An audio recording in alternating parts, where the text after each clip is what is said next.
M Q M Pakistan ने आज दोपहर 3 बजे राब्ता कमेटी का इजलास तलब कर लिया है। राब्ता कमेटी के तमाम अराकीन को इजलास में वक्त पर पहुंचने की हिदायत कर दी गई है। मजीद जानते हैं डॉन न्यूज़ के नुमाइंदे इमरान अहद खान से।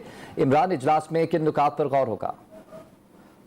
बिल्कुल, एम क्यू एम राब्ता कमेटी ने 3 बजे इजलास जो है वो आज तलब किया है। इजलास में सिंध गवर्नमेंट के जो फैसले हैं, जिसमें बल्दियाती इंतखाबात की हल्का बंदियों के हवाले से अक्सर देखना था, मगर उसके हवाले से जो नोटिफिकेशन भी निकला था कि बल्दियाती इंतखाबात अब 15 जनवरी को नहीं हो सकते, मगर आज इलेक्शन कमीशन ने ये फैसला दिया है कि इलेक्शन 15 जनवरी को होंगे। इस हवाले से इजलास में मुशावरत की जाएगी। तमाम रहनुमाओं को बुला लिया गया है।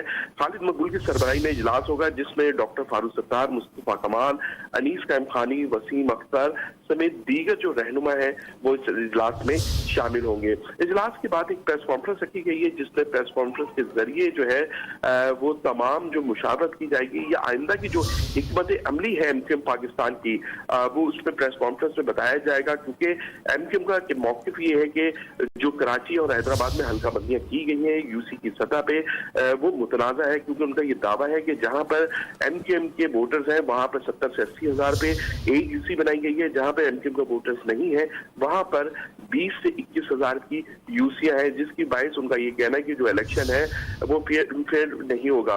यहाँ पर ये भी बात सामने आई है कि तमाम जो अरकान राब्ता कमेटी, उनको फौरी तौर पर हिदायत की है कि बिल्कुल वक्त पे पहुंचना है।